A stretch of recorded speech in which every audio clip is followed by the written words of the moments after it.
Hello, everyone, and welcome back to another episode of Play, Pause, Rewind, our 132nd episode. Sorry, it has been a little bit. Things have happened, but Niles, how have you been since our last recording? Well, I've been all right. I feel like every time I come on this podcast, I'm like, I feel like a chicken with my head cut off, or something like that. It's just been busy. I'm the reason why we're Mm-hmm. late. We had some family stuff to attend to, and then work just got busy and busy with the closing of the government fiscal year, which is always fun. But we're past that point now, and now we can all take a breather, relax. So it's been, yeah, feeling like a chicken with no head. But what else is new? how, how have you been doing since our last episode? Yeah. Oh, mixed bag of things. A lot of stuff going on personally, ups and downs, but Denver, we elected a really cool progressive candidate in the Yeah. primary, so that got me really fucking fired up. That was cool to see. Oh yeah. Moves being made.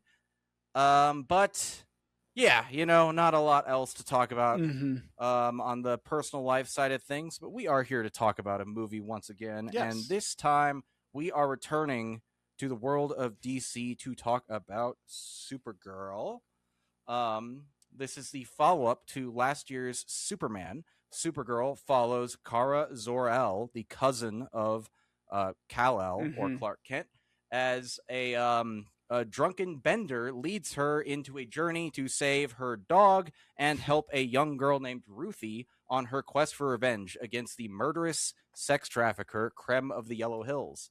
Adapted from the Tom King comic book Supergirl Woman of Tomorrow, the film is directed by Craig Gillespie, written by Anna Nogueira, Jerry Siegel, and Joe Shuster, and stars Milly Alcock, Eve Ridley, Matthias Schoenaerts, David Corenswet, and more. Niles, what are your initial non-spoiler thoughts on Supergirl?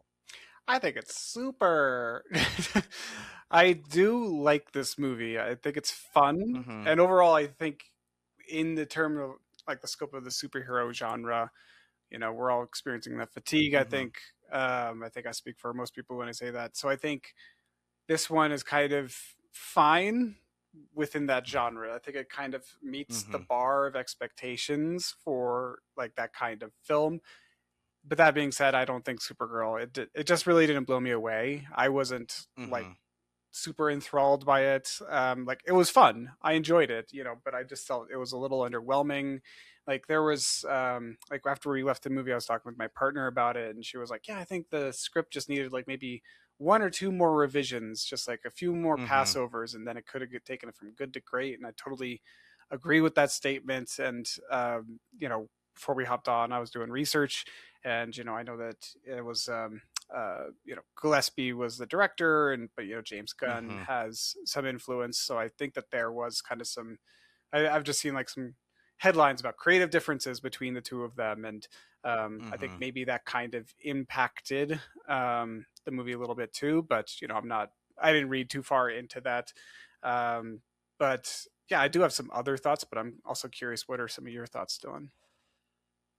Yeah, I thought it was just okay. Um, I would say biggest bright spots were Milly Alcock and Eve Ridley. Like Ridley brings the character of Ruthie to life very well, and Mm-hmm. Alcock I think is like perfect as Kara. Um, I think in terms of quality, like I think to echo what you were saying about superhero fatigue, you can argue whether or not that's real. I Mm-hmm. think it is at this point. I think we can see that in the returns on both movies in the new DC universe, but also in Marvel movies. Like we last year we reviewed Thunderbolts, and I thought that was one of the like best things they've put out Yeah. in a long time at Marvel, and that movie bombed. Word of mouth did not carry it, Yeah. and like I think this in terms of quality is like a mid-tier MCU movie, and that just doesn't cut it anymore to get people out to go see things, Agreed. Mm-hmm. because the MCU has had a big sort of downturn in quality. I would in my opinion, at least overall, or like downturn in my excitement levels, at least. Like, I don't Right. give a Yeah. fuck about Doomsday. But I will say too, I have read the comic that this is adapting, Hey. Supergirl Woman of Tomorrow. There are a couple story changes which I think I understand in the context of this film, but I'm honestly not sure how I feel about them. I'm leaning towards not liking them for the Hmm. most part, Mm-hmm. but we'll Mm-hmm. discuss that in spoilers. Um, One thing I will say that I know I do not like is the change in visuals from the comic. Oh. Like the comic, I'll show you. I'll find a page right here, but like truly stunning and colorful artwork by Brazilian artist Oh yeah. Bilquis Evely, and Mm-hmm. the film, it just does not carry over much of any similarity to those visuals. And like, I can respect an artistic decision to go in a different direction, Sure. right? Yeah. But I don't really I don't really understand that in this case when you're adapting something that looks like this. And it's made even more confusing by the marketing campaign doing all these like comparisons to the similar scene or shot in the comic book, and it's like, Mm-hmm. you're not doing yourself any favors with that. So I don't really understand the thinking there, or if it Yeah. even was intentional. But yeah, I guess back to you for a little bit. What are your sort of closing non-spoiler thoughts? I'm glad that you read that though, because I did not Mm-hmm. read that comic, obviously, and you know, I actually did not know that this was based on any story until you mentioned it to me the other Mm-hmm. day. So I thought this was just a fully original story, and kudos to the originality in this movie. I do think it does take some swings, but Mm-hmm. we're kind of coming off the coattails of the Superman film, like the restarting of the DC universe with James Gunn at the head Mm-hmm. from last year, and that's kind of the biggest product that they've put out since they relaunched it. And I think when you Mm-hmm. it's not exactly a fair comparison to put them side by side and compare them outright, because they are very different films, but Mm-hmm. I think Yep. it's difficult not to do that. And when you compare them, Superman is far, in a way, more interesting and more memorable than Supergirl is. Like the movie Mm-hmm. specifically, like Superman was nuanced, it was original, it was thoughtful, it was hopeful, it was just brimming with personality. Mm-hmm. There was political commentary. There were you know very interesting and unique characters that we hadn't seen before, and Mm-hmm. there was just a lot in that movie that it just really kind of left a great impression on me, and I think on a lot of other people too. Mm-hmm. But then you come to Supergirl here, and I just don't think it has that same impact, unfortunately. I feel like, yeah, like what we were already saying, it feels like more of the Mm-hmm. same, like an MCU movie or like a Guardians of the Galaxy film, but kind of like not to that same quality that we've come to expect with Guardians of the Galaxy. Mm-hmm. So I feel like this movie, fortunately, with Supergirl, I feel like I'm just gonna forget a lot of it pretty quickly. Mm-hmm. Yep. I don't have a great attention span, but I think also this movie, there are some bright spots. I think that there's some good humor, there's some good jokes. Sometimes they don't land super Mm-hmm. well, which we'll get to a little bit later. But I think that there's also some pretty good performances. Milly Alcock, I think, is fantastic in this. She does a great job, and I Mm-hmm. like her as Supergirl.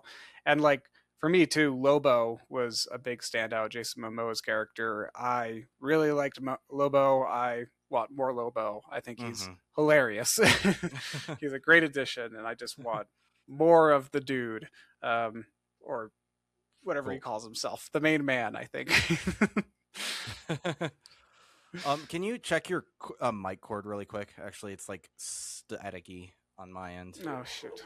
Um, but while you do that, I'll say like one other thing I wanted a bit more of, like the Kara Ruthie relationship. I think that's the heart, that's the core sort of thing of the film, and I feel like it just needed a bit more between them. Like, I think, not to like fall on a cliche like story arc, but I think they needed a bit more bonding, and then to have that little falling out moment, and then to come rally together. And it's Mm-hmm. it's there, but not really. It's kind of half baked, and it's the core of the book too, and it just doesn't really land for me. On the flip side, though, I really enjoyed the scenes on Krypton and Argo City, and it's not a spoiler, it's in the trailer, but like all the scenes with Superman, I think Milly Alcock and David Corenswet play really well off of each other, and I like the differences in their sort of mentality and how that creates conflict between the two of them.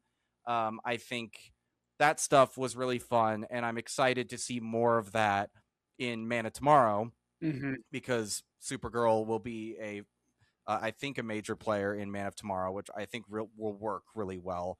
Because this is, you know, this is a cinematic universe that's being built, but also I think Supergirl does kind of feel like a sequel to Superman. Like, Yeah. Superman is it feels like it's part of one series in a decently organic way, and I like that.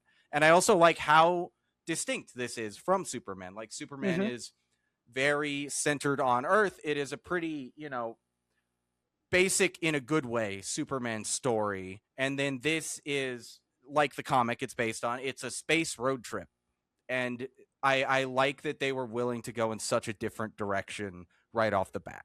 Like, Yeah. the easy thing to do would just be basically make a clone of a Superman movie, but just with like a little bit edgier protagonist, and they didn't. So Yeah. yeah. Any final non-spoiler thoughts? Yeah. No, we can jump into spoilers. I think that's a good idea. Cool. All right. Let's see. So let's start with some positives here. What do you Yeah. got? Sorry, before we do that, how is my audio? Is it okay? Or is it kind of staticky? Your audio is much better. Your audio is great. There's a little bit of delay, but I think we'll power through it. We'll Okay. see. Okay. Gotcha. Okay. It's full steam ahead then. Mm-hmm. Positives. Okay.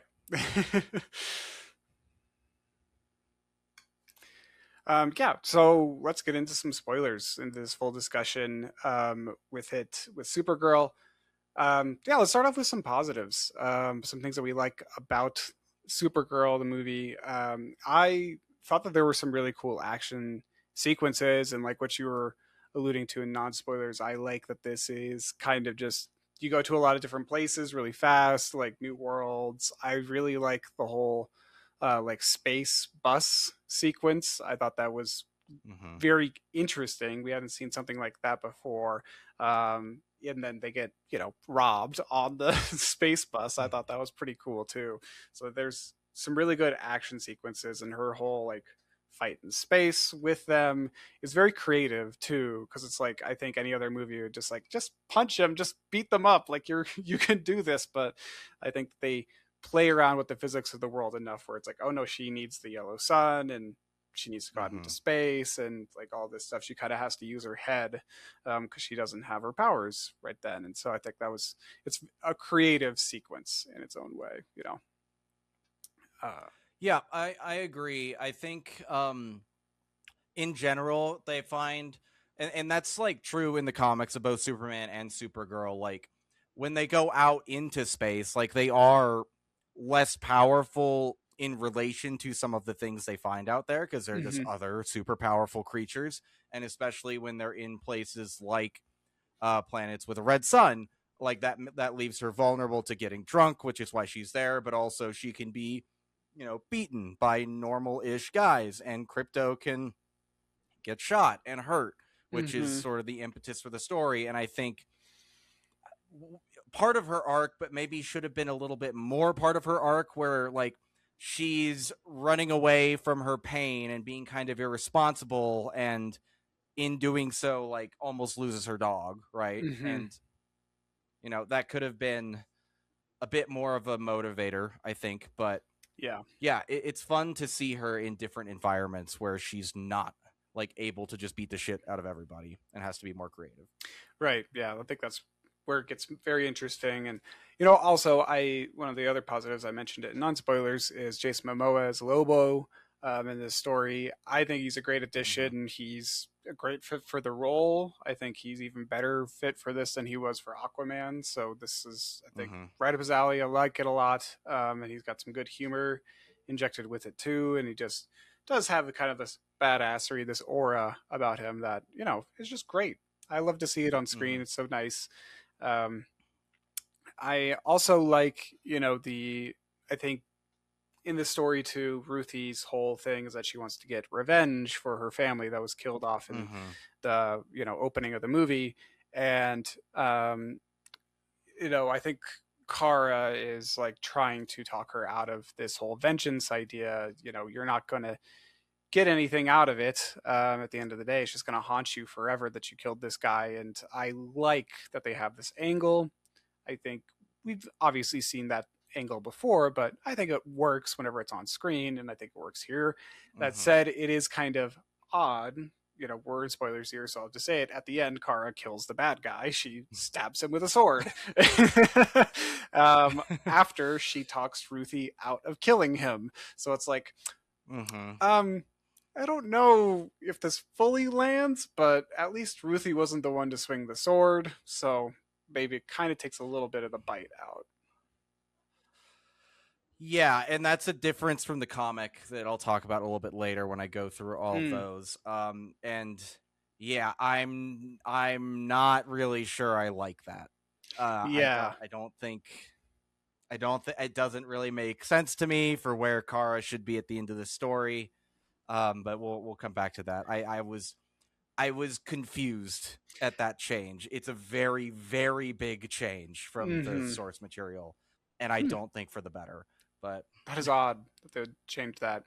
mm-hmm. Um, but yeah, I also really do enjoy Supergirl's backstory and all of her interactions with Superman.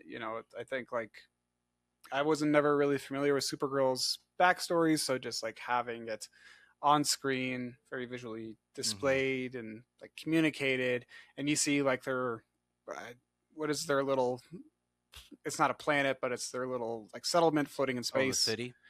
Uh, Oh yeah, Argo City. Yeah, Argo it like City. detaches somehow from the planet and survives Yeah, I thought for a that was little bit cool. longer. It's a cool Mm-hmm. sequence, and I like them kind of explaining like, oh, how it works and like all that stuff. And there was like them little mentions of just like, oh yeah, Superman, you should like, are we gonna follow in his footsteps to go like conquer this world? Kind of like they Mm-hmm. were very like continuing on with that through line from the last movie, which I Mm-hmm. appreciated. Like everyone was kind of already aware that Superman was going to go have a harem on Earth, and just be a Viltrumite, basically. So Yeah. that was kind of funny that they still kept that Uh in, huh. and I think it works. And yeah, I like all the Yeah. interactions with the Supermen. Yeah, sorry, go for it. Yeah, I was no, I was wondering how they were going to handle that, especially like when we started seeing the scenes on Krypton, because like at first it seemed like they were just going to kind of not address that anymore. Like it was making Jor-El and fuck, I forget Superman's mom's name, but I making them like more sinister in Superman was a controversial choice. I think like I was fine with it. I think you were too, but there were Yeah. some people who were really upset by it. So I was kind of wondering if they were just going to kind of be like, okay, we're not really going to address this anymore, but they do directly. But we also find out Hmm. why, like, because I think we talked about this in our episode. It's like it is kind of weird that Kara never mentioned that like Krypton was like this, but it's because she wasn't born on Krypton. She was born on Argo after the fact, 8 years Right. after. And also, I guess it wasn't Krypton that was like this. It was Jor-El, specifically. He was just kind of you know, a creep in that regard. But I love I really love the shot of Superman's little pod just like zoom, just like zooming by, Yeah. and then how sad Kara's parents kind of were about what Jor-El was doing and the fate that he had like or like the path that he'd put Kal-El on. Yeah. Obviously, doesn't work out that way, but I liked the way they handle the Argo City segment too. It's a little different than in the book. In the book, like Kara is really determined to stop the kryptonite spread, and she's like Mm. hammering all of this like metal into the ground to block the kryptonite from leaking up and stuff like that. And it's like she does that for months or something, but it's just not enough, and she's too tired to continue, and it Hmm. just and then she gets sent away. I forget the exact reason she gets sent away, but I like this whole section is the reason Kara turns out so differently than Clark by the time they get to Earth, right? Like Clark Kent is an alien, but he was raised on Earth, so he's basically a human person. Earth is Yes. his home. Mm-hmm. Kara is not. She came to Earth much later, and she saw in the comics usually she saw Krypton die too, and then in this version and some others she also sees Argo City die afterward. So she's been Mm. through like the death of her world twice, and I Wow. love that the line she has here where she's like, Krypton didn't die in a day. Like the gods are not that kind. Like it Mm-hmm. was a slow descent, and you know we're dealing with that, I suppose. But Yep, we're on the sinking ship playing the violin. mm-hmm. Yeah, but I think I really liked everything pretty much fully involving her backstory, the time on Argo, and the stuff with Superman. I think all of that was pretty perfect, honestly. Yeah, I agree. I think all that stuff was really great. Yeah, definitely some good positives in this movie, and I think there's some good lights. You know, we already talked about some of the Mm-hmm. performances. Milly Alcock's really good.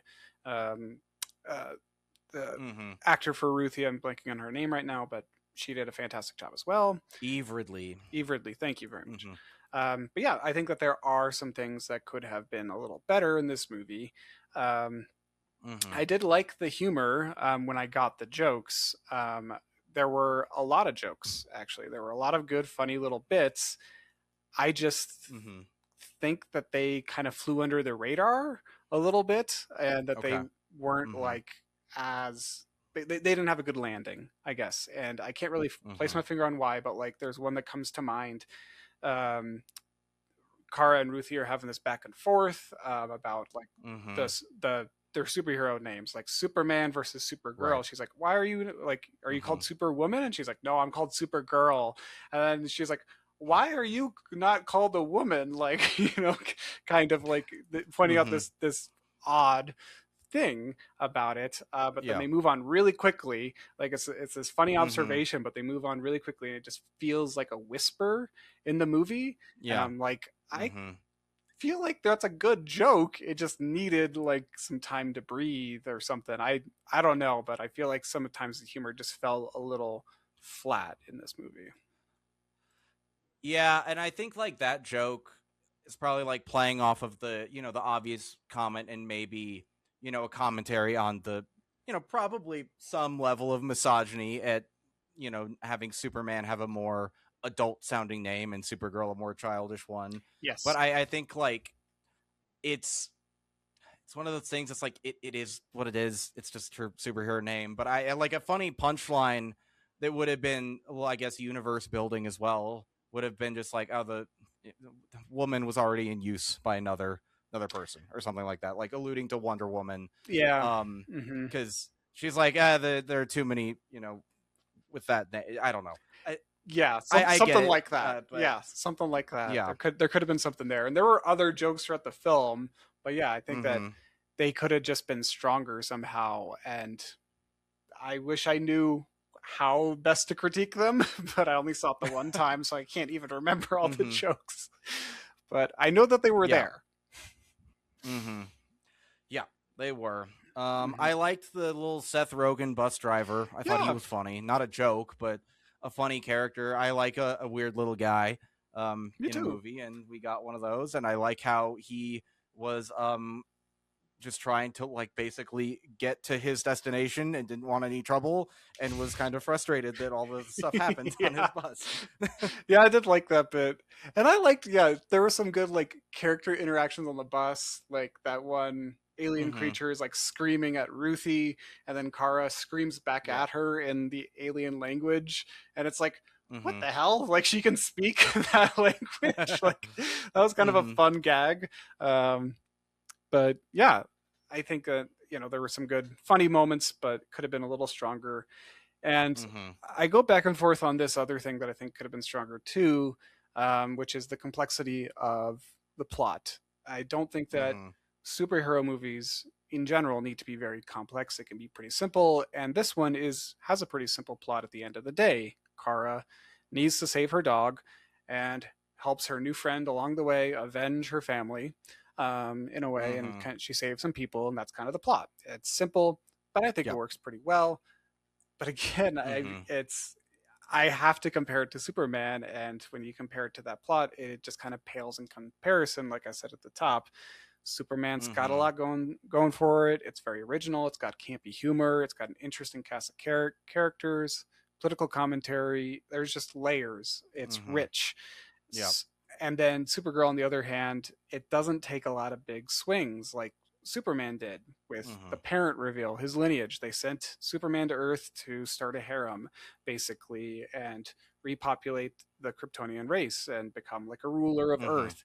And that's such an original take. And then they take some big swings with like kind of the people turning on Superman and with Lex Luthor like really manipulating things. And I think it Yep. all works out really, really well. But Supergirl, on the other hand, it just doesn't take like a ton of risk. I would say it's Mm-hmm. very original, but I think it also just sticks to the tried and tested superhero movie formula. And so there's a part of me that kind of just wishes it had a little more going on, and just a little more Mm-hmm. to say. But I know that you've read the book, so you know a little bit more than I do. Yeah, and it's been a little bit since I've read it, but there is a bit more wild stuff in the book. Like there's so I didn't include it in the notes later on, so I'll talk about it here. But like towards the end, where the planet, the climax takes place on, it has two suns. One's a yellow sun, but Mm-hmm. one's a green kryptonite sun. And she lands at the time when the kryptonite sun's out, and so it's orbiting, and she's weak and almost dying. Mm-hmm. That's riffing off of a bit in the comic, but in the comic, basically Krem throws this like teleportation orb at her, and it sends her like across the entire universe, and they Ooh. land on a planet that was like specifically designed to kill Superman. Like there's a Mm. there's a kryptonite sun, I think, or a lot of kryptonite in the ground. There are a bunch of like dinosaurs and stuff on there, and it just and when they land there, Kara's like, "Oh shit, Clark told me about this. He was here for like 45 minutes and almost died, and he only escaped because the Justice League like came and saved him, and Ooh. they are there by themselves." And it's just I think it's like one issue of the overall comic is just on this place, and the premise of it is like Supergirl is incapacitated and can't really do anything, so Ruthie has to step up and defend her while she's Mm-hmm. incapacitated, and she really gets her moment to shine, and the two bond and understand each other in this greater way afterward. Yeah. And like that's a big swing that the movie could have done, but Yeah. maybe they were initially going to do that, and it was just too much to try to cram into a movie where you're also introducing this new character. I don't know, but it would have given more flavor, and it's a really cool part of the book also. Yeah. And they go to like more places in the comic and meet more people. And like going back to the color as well, like they could like it could have been such a visually vibrant movie. Mm-hmm. And we were comparing it earlier to the Guardians of the Galaxy in terms of the like basically like space, like dirty quirky flavor of Star Wars aesthetic, I suppose. But Yeah. like Guardians of the Galaxy, when they're in space, is that vibrant rich color Oh as well, yes. so Mm-hmm. I kind of almost wish it was more like the Guardians movies in that regard, because this doesn't have that level of vibrance. And I kind of, wish it did. I agree. Yeah, I feel like there were some shots where I'm like, this just looks bland and colorless. Like Mm-hmm. like that one world that they're on where the brigands just come to take the women away. Like, Yeah. I mean, it doesn't seem like a Mm-hmm. very fun place to live, so it doesn't need to look very colorful. But it was all the same color, so it was just looked kind of flat in a way. So I agree Yeah. with you on that. Mm-hmm. I would also say one of the other things that I think could have been better, and I'm interested to hear your thoughts because you read the comics, but the antagonist I feel could have been a little stronger. Like I'll say, it's very easy to hate this guy. Like within the first 10 minutes of the film, he kills an innocent family, he robs them, and then he shoots a dog. Like it's real easy to hate this guy. Like so, Yeah. he doesn't get a lot of sympathy, so he works in that regard. But he just kind of feels like a generic supervillain. I feel like it could have been better. Like maybe I don't know what they could have done. So I'm no help here in solving it, but I feel like he could have been better. What do you think? Yeah. Well, what they could have done is what the comic book did, and he's, like, you know, in the movie he has all these like scars and things in his face and stuff. In the comic book, he looks like this. I'll just show you, please, if I can find it. Give me a moment. No worries. He just looks like that.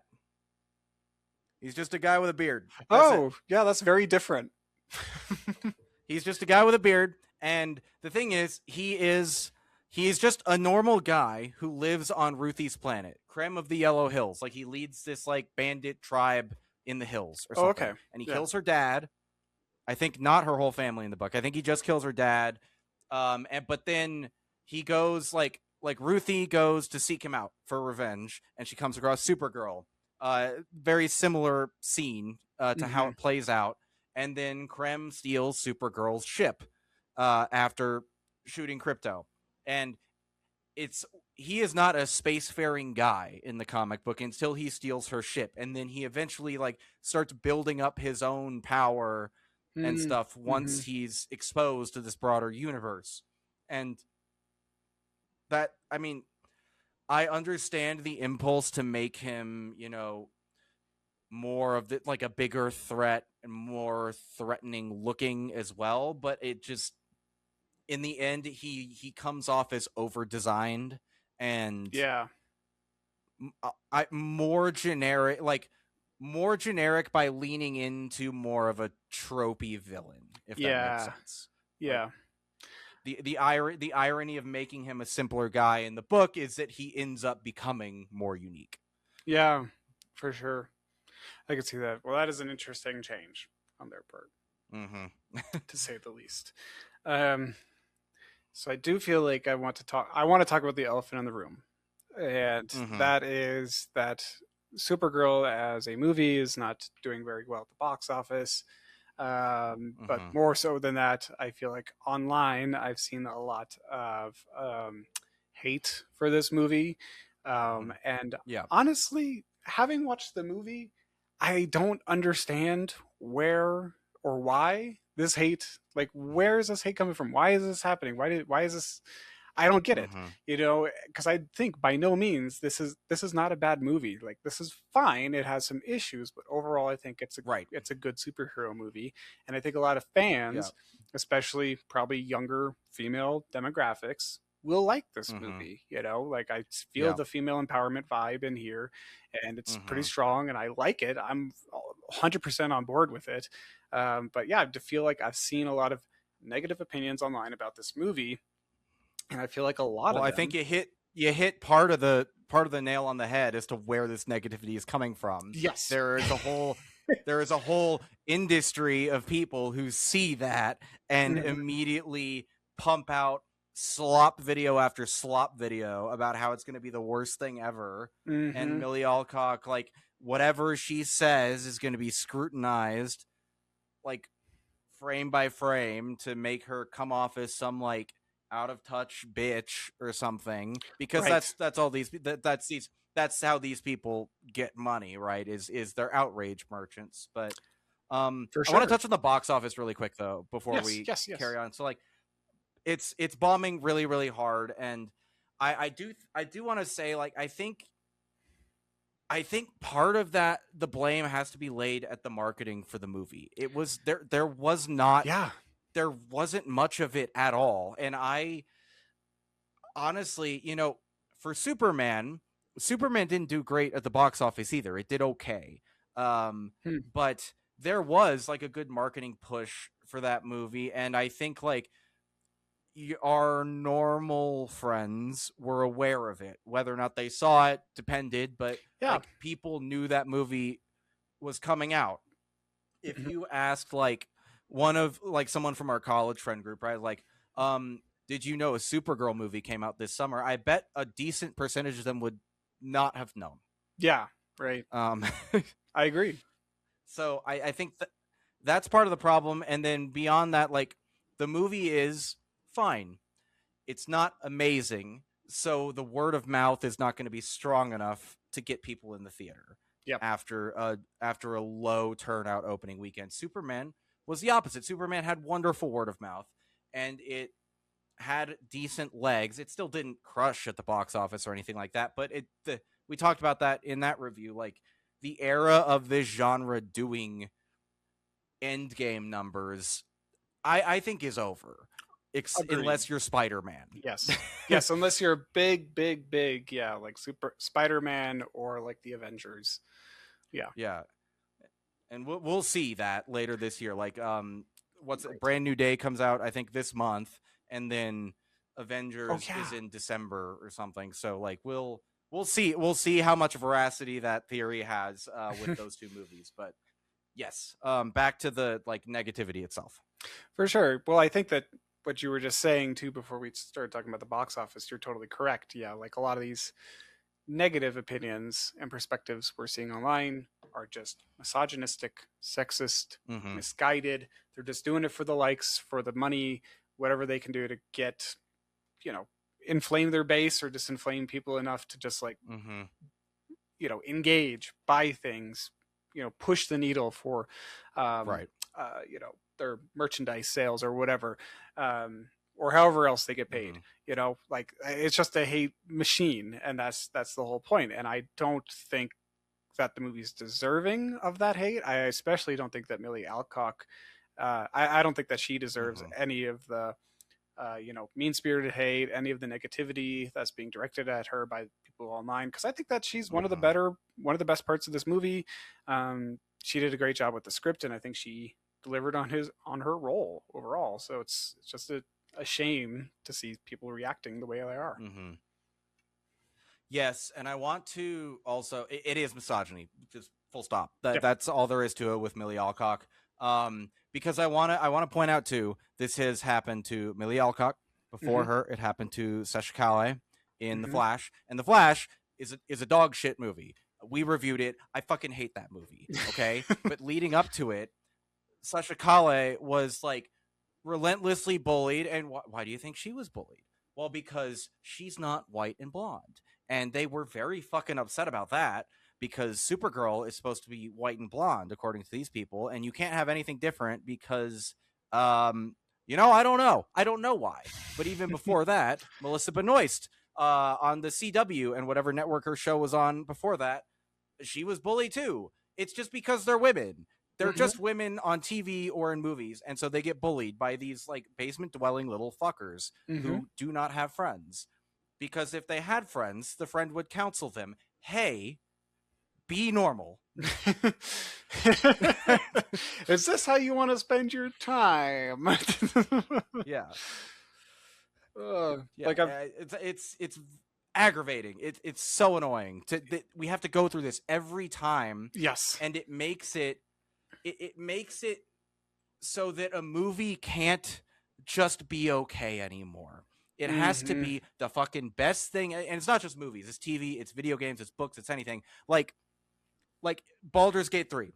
If Baldur's Gate 3 was not like one of the best fucking video games of all time, and it was just like a decent RPG, it would have been ripped to shreds because that is like the gayest game I've ever played.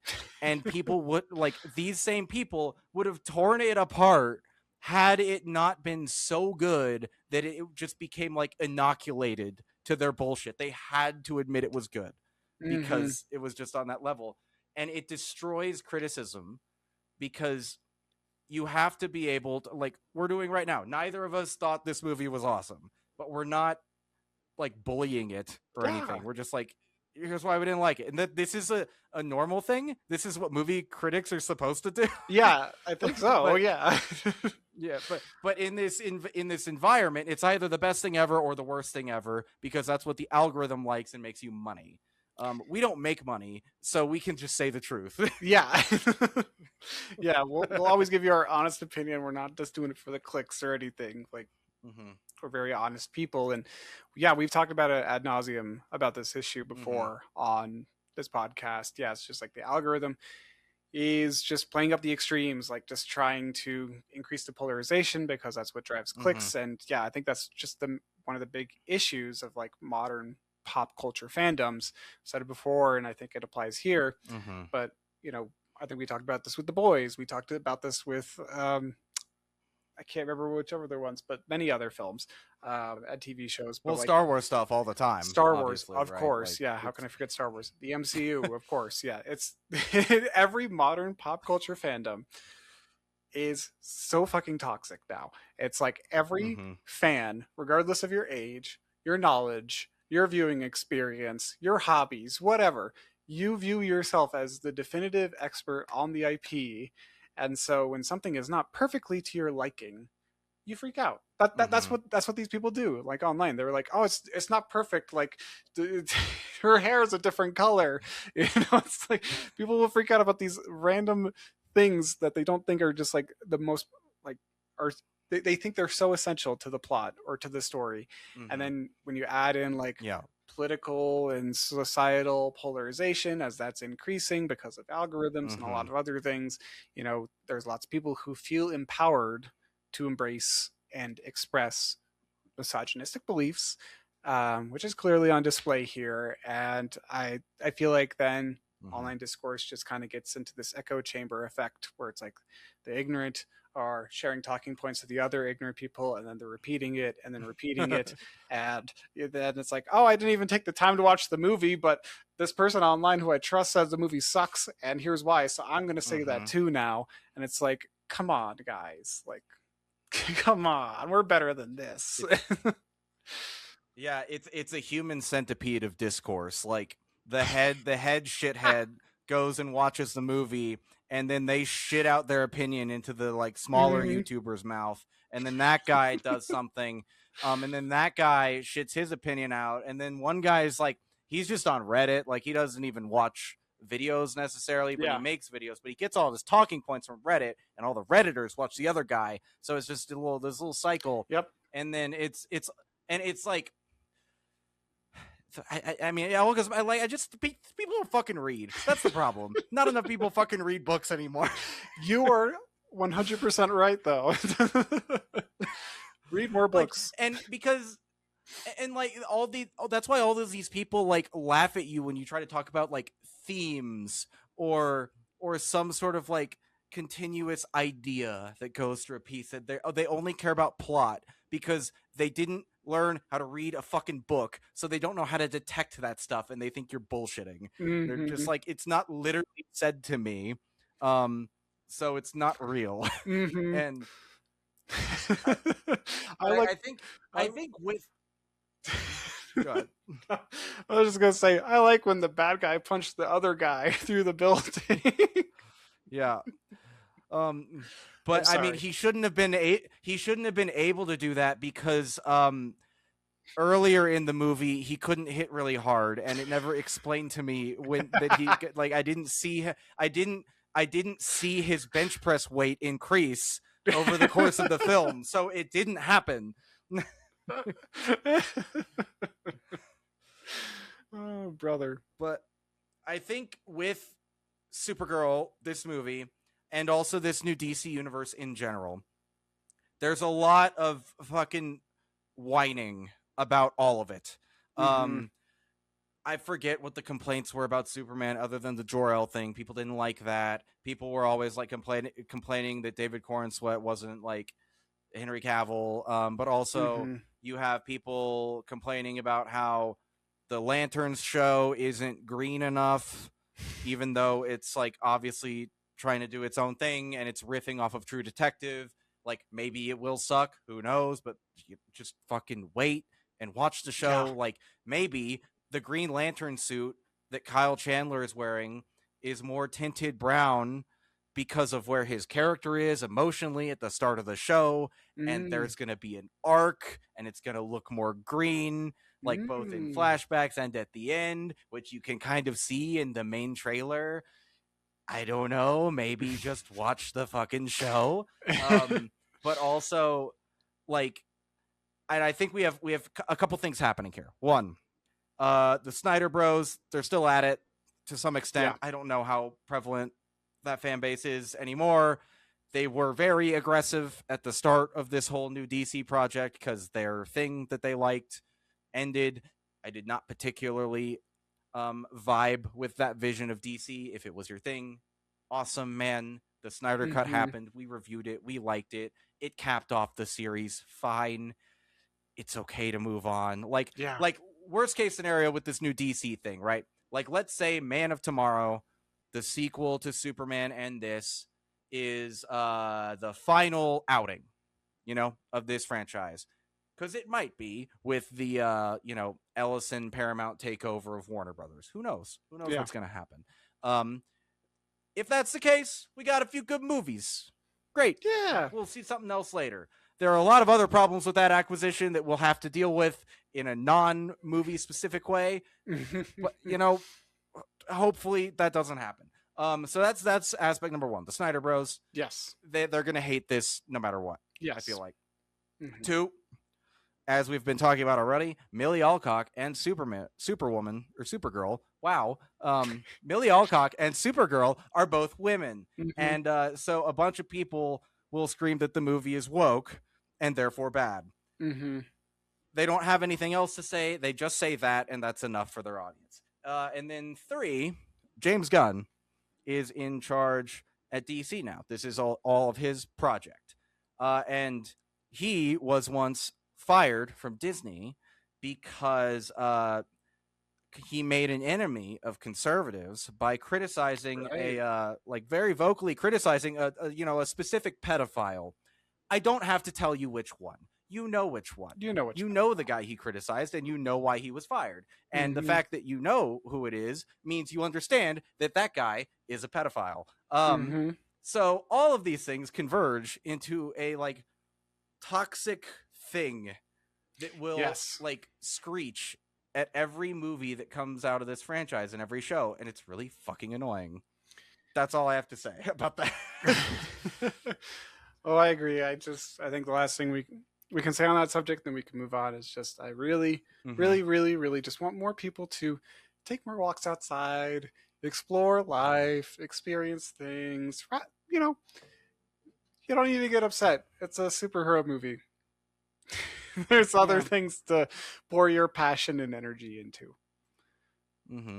Yeah, you can go outside and you never know what will happen. Last weekend, we went to an art walk, with some friends. And then I ended up at a brewery watching amateur wrestling live. That just happened to me because I was outside. Yeah, you had a new experience. I had a new experience. That's so fun. That's so cool. I love it. Yeah. I wanted to talk through, and we've loosely talked about them already, but since I've read it, a couple of big changes from this, from the comic that I want to go through. It's one, Lobo's inclusion in general. He is not a character in the comic book. He is in the comic books overall, but not in this story. He, in one part of the story, takes the role of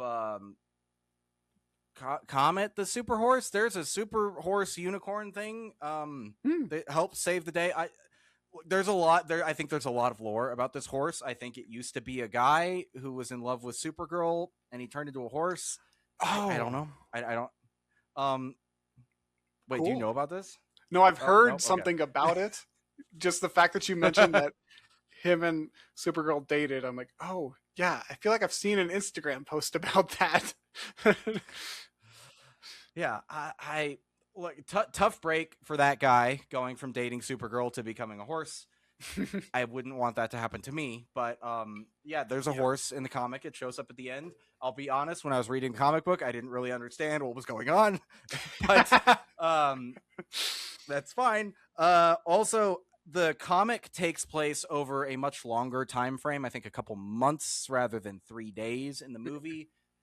I kind of would have liked if the movie took place over a little bit longer too and felt more like a road trip, you know? Yeah. I think I wish more movies in this genre would commit to longer time frames as well. Like they usually take place over a couple days, a week. Like the Age of Ultron was like a long weekend. Yeah. Right. Yeah. Like Yeah, Endgame like and it was such Infinity a War were like the only ones who were like, I'm gonna give us more time. mhm. Yeah, but and that's why like I remember watching Endgame in theaters. You remember when they like kill Thanos and it cuts to black and it does 5 years later or something like that. It's like Yeah. everybody gasped because that never happens in this genre, and it added a lot of like weight to the rest of the movie because Yes. you know. And then another really big change. One of the two biggest changes that I'm not sure how I feel about. In the comic book, Kara lies to Ruthie that she has to get medicine for crypto. Hmm. Basically, like he is shot by Krem, and he is poisoned by Krem. And then the whole book, you are kind of thinking, and I remember thinking, it's like she's been gone a long time. Like, is crypto going to be fucking okay when she gets back? Mm-hmm. But at the end, it's revealed that she's like, oh, he's been with a healer the whole time. Like he's fine. I just told you that because I saw this young girl on the path to revenge, and I wanted to. She's just there to be with Ruthie and sort of guide her along the right path. And she does it subtly by just kind of, you know, giving some words of wisdom throughout their experiences together. And Yeah. so it's and I think for where Kara is in her journey in this franchise, I'm okay with her not lying to Ruthie and her actually just needing to save crypto, Yeah. I think.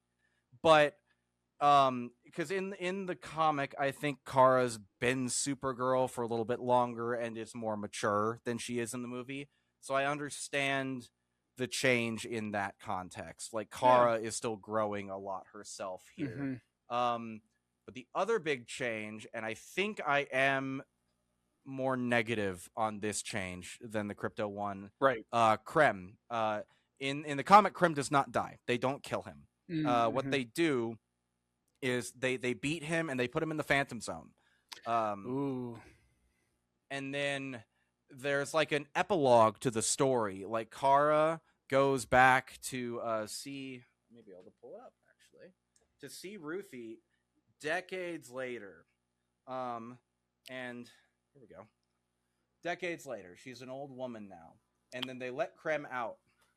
And Yeah. Krem is also a very old man. He's been in there for a really, really, really long time. And he is so remorseful. Like on his knees, crying, apologizing, and he asks for forgiveness from Ruthie. And she chooses not to forgive him, and she kind of like bops him on the head with her cane, and then they walk away. But it's like it's a really nice ending to that story because it's like she doesn't have to forgive him. She doesn't know him that. But they allow but he becomes a better person over time. He learns from his mistakes and he's allowed to do that. And I don't really understand what they're going for with Kara killing him here, you know? Yeah. Yeah, that part was confusing to me. It kind of feels like she's trying to be the person who she's damaged, so it's like, oh, I'm just gonna, take one for the team here and kill this guy. But I'm like, at the same time, I'm like, I don't really get it. I don't really buy that, Yeah, and also I would buy it earlier in the movie, right? Because Yeah. that's how she's acting, right? It's like, oh, he sees the best in people. I see the truth. And she's talking about her pain and her trauma and how it made her this way. But she is still pushing Ruthie to not do revenge. But at the end of the movie, like especially since we get her going back to Earth and sort of talking to Superman and being like, "Oh, I'm Mm-hmm. gonna, I'll Mm-hmm. stay. I'm gonna do the hero thing." It's like it's weird for the action climax of her arc to be her killing this guy, and I guess like he's a sex trafficker. Maybe it's for the greater good or something like that. Mm-hmm. But it's an odd change, and it feels weird based on where she outside of that act seems to be emotionally, because she puts on the suit for the first time. She really embraces that identity, saves the day, saves all of the like prisoners Mm-hmm. or abductees, and then she kills him. Yeah. I don't know. Maybe I'll like it more when I rewatch it, but right now I don't think I like that change. Yeah. I think it sends kind of the wrong message overall. Mm-hmm. Like, it would have been better if they put him in prison somewhere. Like, oh, let's take him back to Earth. I know a place. I'll take him to that Lex Luthor jail where Lex Luthor is, or something like that. I don't know. Yeah. Like, that would have been better. Yeah, or just the Phantom Zone. Yeah, like they could have just put him in the Phantom Zone. Like you're so right. Yeah. That would have been better.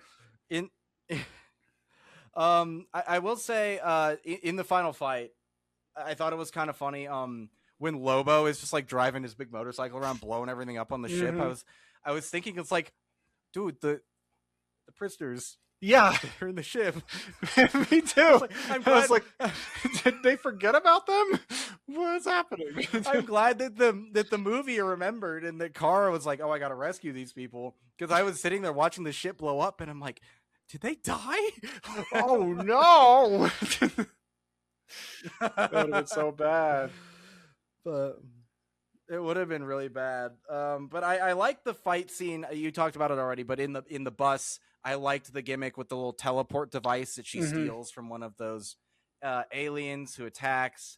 I also like that she's underpowered in the bus, and then she gets yeeted out into space, and she's not really able to survive right then because the yellow sun isn't there. But then the tide of the fight changes when the sun orbits around, or the planet orbits, whatever is happening. I also overall enjoyed the fight scene of them attacking Krem's ship. I thought Lobo's thing was funny. I thought his and Ruthie's scene in the jail was pretty fun too. Like that, their little yeah. dynamic. Yeah.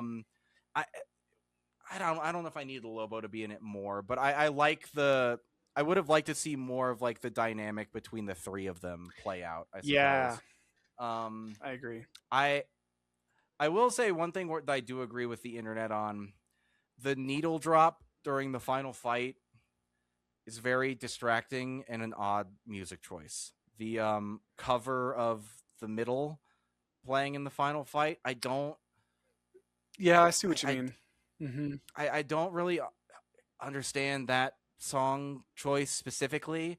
And someone like edited the scene with the song from the trailer, the Blondie song, and it fits great there. But I also heard like behind the scenes, Craig Gillespie, I think, was talking about how they went through like 40 to 50 song choices for that scene and ended up settling on The Middle, the cover of The Middle. And one, okay, I'd be curious to know what the other songs were, because I didn't particularly love this one. Sure. But two, the broader point, I think, like remembering back to when James Gunn talked about the soundtracks for Guardians of the Galaxy, it seemed like he found those songs as he was like writing, and like fit them in ahead of time. And it does kind of feel like if you have to, and maybe that's what they did here too, but if it was in the edit, which is what I interpreted that quote to be, like, if you're looking that hard for a needle drop while you're editing the movie, maybe you don't need a needle drop. Maybe score is better for that moment. Yeah. Yeah. Not a bad idea. It's fine. It's not the end of the world, but it was a very strange song choice, I thought. Yeah. I can't remember entirely how I felt about it, but I remember liking it. I thought the soundtrack overall was nice for the movie, but I can't remember that specific. I was overall pleased with it. Yeah. Sure. Do you have any final thoughts on Supergirl? No, I think it's a good movie, but yeah, it just doesn't have the same emotional impact as Mm-hmm. Superman or like some other superhero flicks. So, not the best, but definitely not the worst for sure. Definitely not the Mm-hmm. worst. Yeah, I'd say overall, I like the full introduction to Supergirl as a character, and I think she works well, Yes. and she's the most important thing that needed to work well. But I'm somewhat disappointed in the movie. I don't think it's a very good adaptation, unfortunately. Um, I get you. but I, I I was comforted to hear Peter Safran, who's the CEO of DC Studios. He's sort of the James Gunn's more business side counterpart. Hmm. He made a comment. It's like, look, the movie didn't really perform the way we wanted it to financially, but we're committed to the vision we have for DC. Like we're moving forward, Oh, and I good. think that that is like really promising to hear because so many studios, Marvel included, when they had like if the Eternals, for example, right? The Eternals was meant to be a big thing going forward, and people did not like the Eternals, and it did not do very well, and we are never going to see those characters again. I like that that's not the case here. I like that Kara is meant to be a part of Man of Tomorrow. I think that's going to Yeah. be a really nice, like, capper for this pseudo trilogy that we're getting of the super people. So, we'll see. We got Lanterns later this year. We have Man of Tomorrow, I think, next year. So Hmm. they're knocking these out. We have Clayface this year as well, Yeah, which will be very that one looks interesting. scary. Mm-hmm. And they announced a Mr. Terrific show, I think. Oh, cool. Yeah. Mr. Terrific, and then a Jimmy Olsen versus Gorilla Grodd show is happening. Yes, I want more Jimmy Olsen. Yeah, I think it's like each season is him like investigating a different super villain related crime or something like that. Like it seems like a really fun premise. I love Um, that. That's such a fun idea. mm-hmm. Cool. Yeah, but I think that is gonna do it for our main review. So we can transition into some other stuff. Niles, what have you been watching, reading, playing, doing?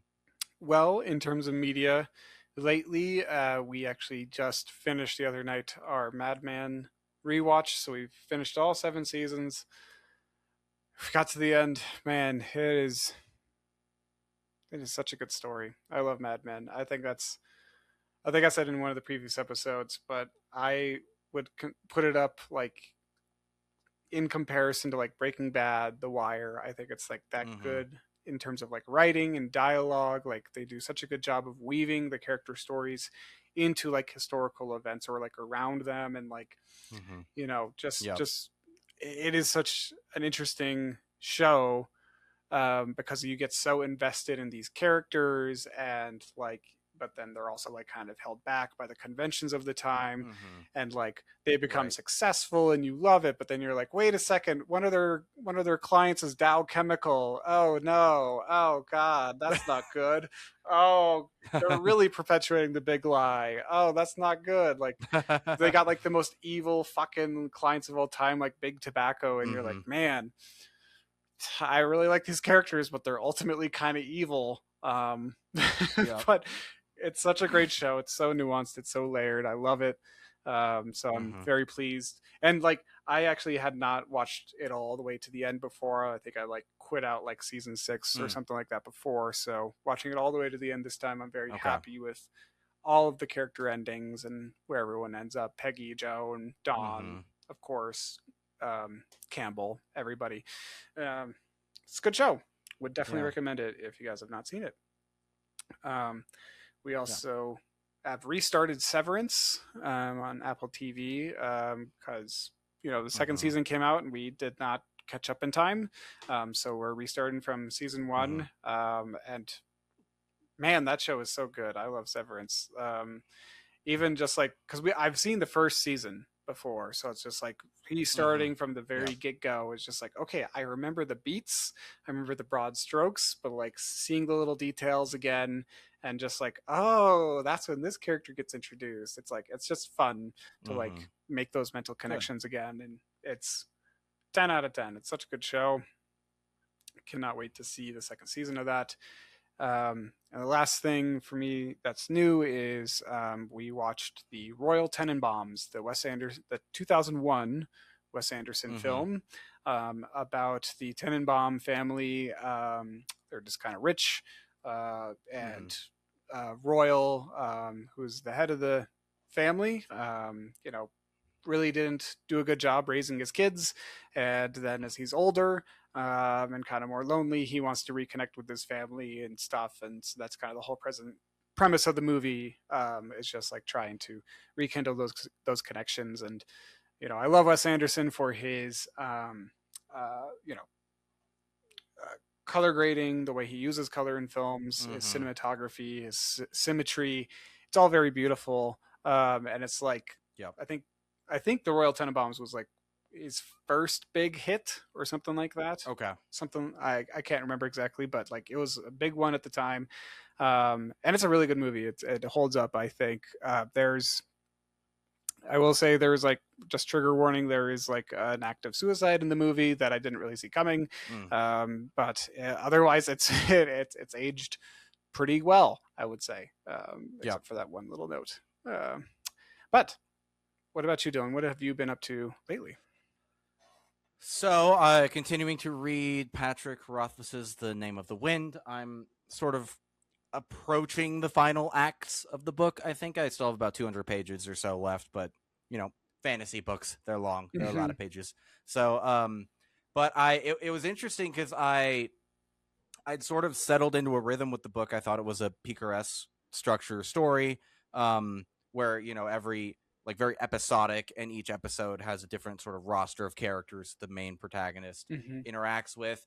But then I was like, just like reading through a sequence, and then, oh my god, a character from way earlier in the book is back in the picture now and is going to be a major part going forward. And like that like obviously it doesn't sound surprising if you're used to like narrative and stuff, but in a picaresque, it kind of is. Like, I thought the book was one type of story structure, and it's not. Yeah. So that was kind of a neat like little twist to throw in there like that. Like that. I also, yeah, I also, it was meant to be our previous episode, but we just didn't really have time to get it done. But I went to see Backrooms. Ooh. I'll do a little mini review of it, I guess. It's like I really liked Backrooms. Of the like recent horror movies I saw, I did not like it as much as Obsession, but the atmosphere of the Backrooms themselves was really well done. It was just very like the liminal space, very unsettling, and then you have all of this like furniture and even people who exist in there, but not quite right. Everything is just a little bit wrong, and the way Chiwetel Ejiofor's character Clark explains it in the movie, it's like the place remembers things from Mm-hmm. elsewhere, but not. But it's just like how you can never remember things perfectly. It's just like everything, and the deeper you go, the less accurately it's remembered. And it like the visuals of it are very, very good. The characters are solid. I wanted a little bit more from them, but I think it was really carried like by good performances and well executed set design and cinematography. Mm. Um, I want to see it. Also, I have been watching. Yeah, you should go watch it. You would like it. I've been watching season 3 of House of the Dragon. We are 3 episodes deep. Very interesting structure to the season because the first 2 episodes were, from what I understand, originally meant to be the end of season 2. And it's on the one hand, I think season 2 could have benefit from the big battle episode that kicks off the season. And in Game of Thrones fashion, the big battle is episode 9, and then the episode 10 is more political intrigue driven, right? But having watched last night's episode, and I'm not going to spoil it for you since I don't think you've started the season, but there's a status quo shift, and while the end of episode 2 would have made for a great season finale, the immediacy of that happening to the tone of episode 3 of this season, I thought really worked. And we'll talk about it when we review, because I'm guessing we'll review the season when it's Probably. done. We've Yeah. done the first 2 seasons. I'll talk about it more there, but I think it was actually really effective, and I'm still beating the drum that the show is like riffing off of Shakespeare, Romeo Juliet, specifically about the romance that was meant to be but couldn't due to circumstance, and now it's a tragedy of misunderstanding. Right. Yeah, we'll come back to that in a few few Right. months. I also, we kind of shit on it based on the trailers. And Jared Leto is in it, unfortunately, and unfortunately he's good. But I went to see Masters of the Universe. Oh, I have no emotional relationship with this franchise or toy line whatsoever. me neither. But you know what? It was kind of fucking delightful. I had a great time. It was a lot of fun.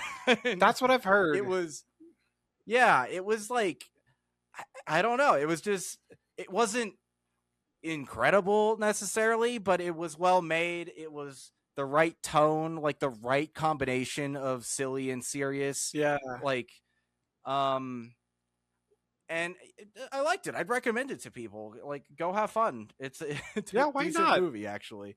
You only live once. Why not? And yeah, and it's made by is it Travis Knight? The same director as Bumblebee. And I liked Bumblebee. That was my favorite of the Transformers movies. So yeah, decent stuff there. I also saw new Spielberg, Disclosure Day, and that was great. I loved Disclosure Day.